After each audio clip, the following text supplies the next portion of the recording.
Alhamdulillahi Rabbil Alameen. Wa sallallahu wa sallam ala Nabiyyina Muhammad wa ala alihi wa ashabihi ajma'een.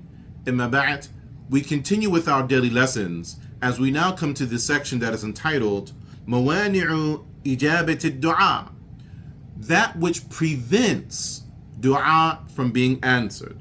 On the authority of Abu Hurairah, may Allah be pleased with him, in that the Messenger of Allah sallallahu alaihi wasallam has said that the servant will not cease to be answered so long as he does not make dua for a sin or he does not cut off the family ties, and also insofar as he does not become hasty in his dua being responded to. This is muttafaqun alayhi. It is agreed upon by al-Bukhari as well as Muslim.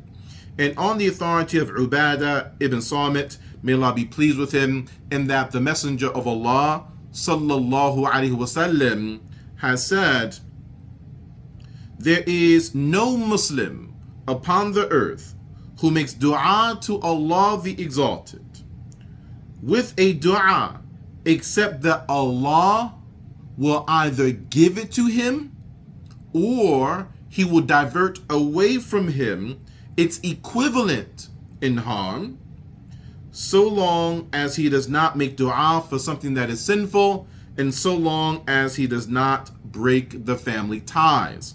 This is collected by Tirmidhi, and in a narration, or it will be stored for him as reward in the hereafter, the equivalent thereof. And on the authority of Abu Hurairah, may Allah be pleased with him, as he states that the Messenger of Allah sallallahu alaihi wasallam has said, certainly Allah the Exalted is pure, and he only accepts that which is pure. And certainly Allah has ordered the believers with that which he has ordered the messengers. For he the Exalted, he has stated, Ya ayyuha ar-rusul kulu min at-tayyibati wa'malu salihan. O messengers, eat from that which is pure and perform righteous actions. And he the Exalted, he stated, Ya ayyuha alladhina amanu kulu min tayyibati ma razaqnakum. O you who possess faith, O you who believe, eat from what is pure, from that which we have provided for you.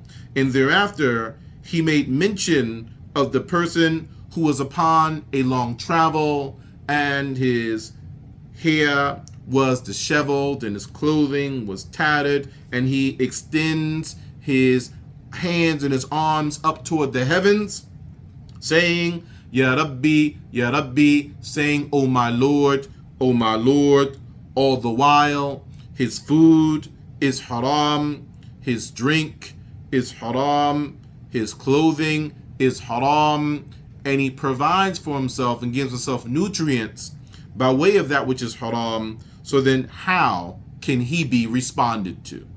This is collected by Muslim. And on the authority of Hudhayfa, may Allah be pleased with him, on the Prophet sallallahu alaihi wasallam, who said, I swear by the one that my hand is within his soul, you all will enjoin the good, forbid the evil, or else it is likely that Allah will dispatch punishment to befall you, and thereafter you will make dua and you will not be responded to. This is collected by At-Tirmidhi. Asharh, the explanation, dua, it has preventers that prevent the dua from being responded to. So it is appropriate for the Muslim to abstain from these preventers, so that one can be in the nearest of states to one's dua being answered.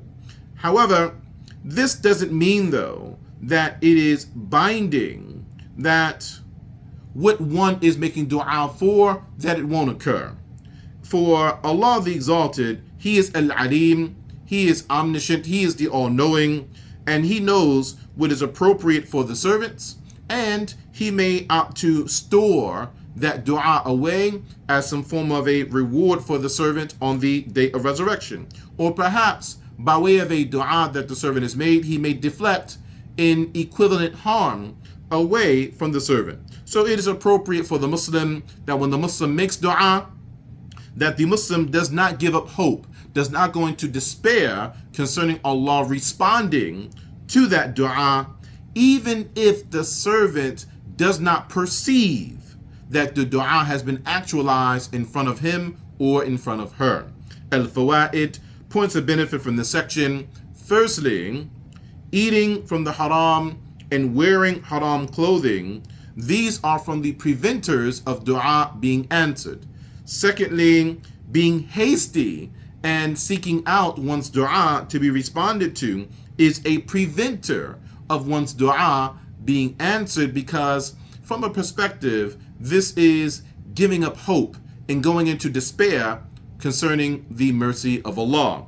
Thirdly, it is not binding upon Allah that when he responds to a dua, that he actualizes exactly what the servant has asked for immediately in front of the servant. Fourthly, it is not expected that one's dua will be responded to if one is asking for something that is sinful or if one is involved in the breaking of the family ties. Fourthly and lastly, when enjoining the good and forbidding the evil is left off, then this is a cause for the answering of dua to be prevented. Hada wallahu a'lam wa sallallahu ala Muhammad, and we'll see you next time for our daily lessons. Wassalamu alaikum wa rahmatullahi wa barakatuh.